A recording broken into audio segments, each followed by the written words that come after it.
Everyone, this is Roli Verma. Welcome back to science hub. So आज की ये video class 10th ICSE board students के लिए बहुत हेल्पफुल होने वाली है। आप सभी का फर्स्ट एग्जाम कल है, यानी इंग्लिश लैंग्वेज का। कुछ इंपॉर्टेंट ट्रिक्स एंड टिप्स मैं बताऊंगी आज के इस वीडियो में, जो आपके बहुत काम आएंगी कल के एग्जाम में। सो स्टार्ट करते हैं।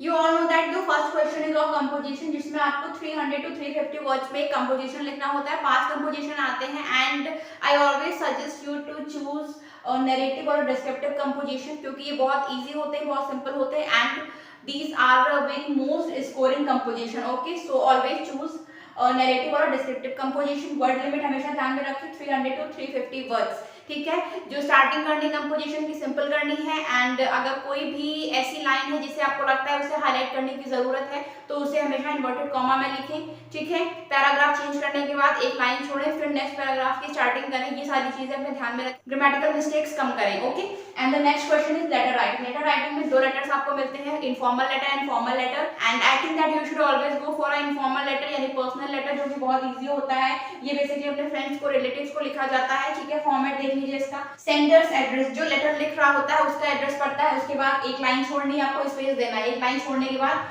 डेट डालनी है, डेट डालने के बाद फिर से एक लाइन छोड़नी है, फिर लिखना है सैल्यूटेशन, जिसमें हम लिखते हैं my dear mother, my lovely brother, like this. Okay, and body of the letter, paragraph change करने के बाद आपको एक लाइन जरूर छोड़नी है उसमें, एंड पूरा लेटर कंप्लीट होने के बाद आपको एक लाइन छोड़नी है। उसके बाद आपको सब्सक्रिप्शन लिखना है, जिसमें लिखते हैं yours loving daughter, like this. Okay, उसके बाद आपको एक फिर लाइन छोड़नी है और सिग्नेचर करना है। सिग्नेचर में आपको सिर्फ और सिर्फ आपका पहला नाम लिखना है, सरनेम नहीं लिखना है। क्लियर, ये हो गया आपका लेटर का फॉर्मेट। ठीक है, क्वेश्चन नंबर 3 आपका आता है नोटिस और ईमेल। जो फर्स्ट पार्ट होता है उसमें नोटिस लिखनी होती है।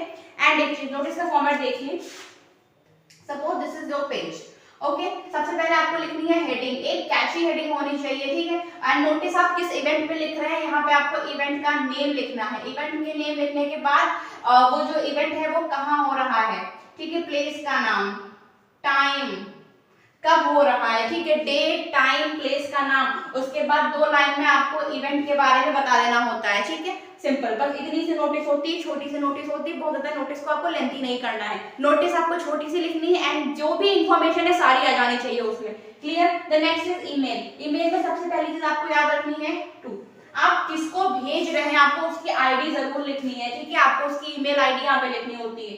ठीक है, and the next is subject. जो सब्जेक्ट है आपको ईमेल के अकॉर्डिंग डालना है, एप्रोप्रिएट होना चाहिए। Clear, the next is question number 4। 4 आता है पैसेज यानी कॉम्प्रिहेंशन, जिसमें आपको वर्ड मीनिंग कभी कभार दिए जाते हैं।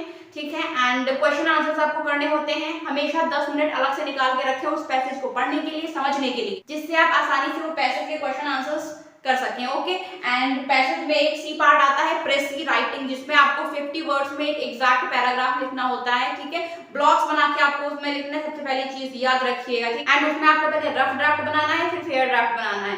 क्लियर, एंड क्वेश्चन नंबर 5 आपका ग्रामर का आता है, जिसमें 4 पार्ट होते हैं, A B C and D. A part में आपको वर्ब्स फिल करनी होती है, बी पार्ट में आपको प्रीपोजिशंस मिलते हैं। एंड जो प्रीपोजिशन वाले क्वेश्चन है वो आप लास्ट 5 ईयर पीवाईक्यू में पढ़िए, क्योंकि जो भी आएंगे मोस्टली रिपीटेड आएंगे, बहुत इंपॉर्टेंट है वो। ठीक है, एंड जो सी पार्ट होता है आपका, उसमें आपको सेंटेंसेस दिए होते हैं जिनको आपको ज्वाइन करना होता है without and, but and so. जो 4th पार्ट होता है उसमें ट्रांसफॉर्मेशन आता है। ठीक है, एंड इस बार आपके पास एक एडवांटेज है, जो ट्रांसफॉर्मेशन आए उसमें आपको ऑप्शन दिए हुए हैं, 4 ऑप्शन दिए हुए हैं, आपको सिर्फ टिक करना है।